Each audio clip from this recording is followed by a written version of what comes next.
Press క్లబ్కు Somajiguda press club Somajiguda press క్లబ్కి వస్తా నేను కట్టుబడి ఉన్నా. ఎందుకు అంటున్నా? టైం చెప్పంటే 4 గంటలుగా 5 గంటలకు ఫైన్, 5ంటికి నేను వస్తా. మీరు దీనికి మీరు ముందు చెప్పాలి. ఏమని చెప్పాలి? 5 గంటలకు మేము వస్తున్నామని చెప్పండి.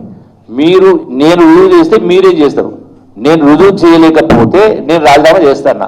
మీరేం చేస్తారో చెప్పండి. మీరు రాజీనామాలు చేస్తారా? ఎమ్మెల్యే పదవులకు టీఆర్ఎస్ పార్టీని రద్దు చేస్తారా? కేసీఆర్ పార్టీని రద్దు చేస్తారా? నేను ఎందుకు ఇంత నిక్కచ్చిగా మాట్లాడుతూ ఉన్నా?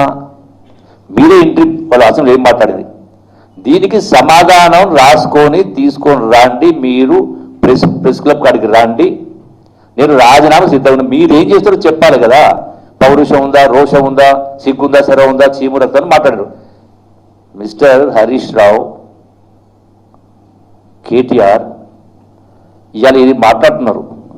మరి ఆనాడు పాలమూరు పౌరుషం, రోషం, చీము రక్తం ఉంది కాబట్టే ఇచ్చిన మాట కడుపడి 3.5 సంవత్సరాల మంత్రి పదవికి, ఎమ్మెల్యే పదవికి రాజీనామా చేసిన. ఆనాడు మీరిప్పుడు గొప్పగా చెప్పుకునేటువంటి మీ కుడి భుజాలు, ఏడవ భుజాలు, రైట్ హ్యాండ్ లెఫ్ట్ హ్యాండ్ అని మాట్లాడుకున్నారు జిల్లా నాయకులు. ఒక్క సీటు లేకుండే, ఒక ఎమ్మెల్యే సీటు లేకుండే, ఒక ఎంపీ సీట్ లేదు, ఒక ఎంపీటీసీ లేదు, ఒక జడ్పీటీసీ లేకుండే.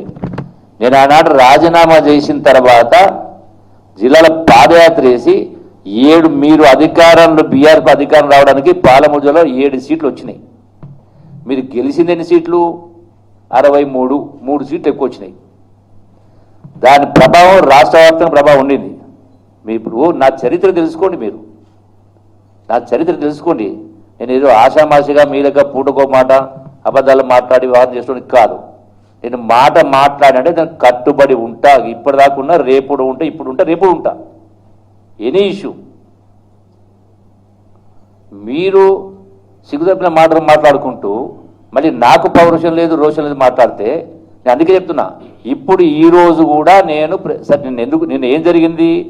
నేను గాంధీ భవన్లో నాకు ఈరోజు నిన్న డ్యూటీ ఉండింది కాబట్టి వచ్చిన ప్రజలకు దరఖాస్తు తీసుకుంటా ఉన్నా. అక్కడికి వెళ్ళి బయలుదేరామని. ఇంతలోపే అక్కడ ఉన్నటువంటి హరీష్ రావు అదేది టీఆర్ఎస్ భవన్కి వెళ్ళి అమరవీరుల స్తూపం కాడికి బయలుదేరిండు అన్నాడు. నేను ఇమీడియట్గా ప్రెస్ వాళ్ళకి చెప్పాను, నేను కూడా అమరవీరుల స్తూపం కాడికి వస్తున్నా అని చెప్పిన. సరే, ఈ మధ్యలోనే అంతకంటే నాకంటే ముందు మంత్రులు మీటింగ్ పెట్టినారు అక్కడ. సో వాళ్ళు వెయిట్ చేసిపోయారు, నేను వచ్చాను. సరే, ఈ మధ్యలో అరెస్ట్ చేసినాడు. అది సరే, పోలీసు వాళ్ళు ఎందుకు అరెస్ట్ చేసింది అనేది లా అండ్ ఆర్డర్ ప్రాబ్లం, ఇంకో విషయం తెలియదు. కానీ తెలంగాణ భవన్ రాలేదు కాబట్టి ఆ వంక చూపించి అంటే నాకేమైనా భేషజాలు ఉన్నాయా? అట్లా ఉంటే నేను మళ్ళీ ఇప్పుడు ఎందుకు ప్రెస్ మీట్ పెడతా? మరి ఆ రమ్మని ఎందుకు చెప్తున్నా? క్వశ్చన్ ఆఫ్ నేను అబద్ధాలు చెప్పటోని కాదు, నా ఆత్మగౌరవం, క్వశ్చన్ ఆఫ్ సెల్ఫ్ రెస్పెక్ట్. మీరు ఏదో నోరు దించుకొని అబద్ధాలు మాట్లాడి చీము రక్తం పడుతున్నంత మాత్రాన నిజాలు అబద్ధాలు కావు, అబద్ధాలు నిజాలు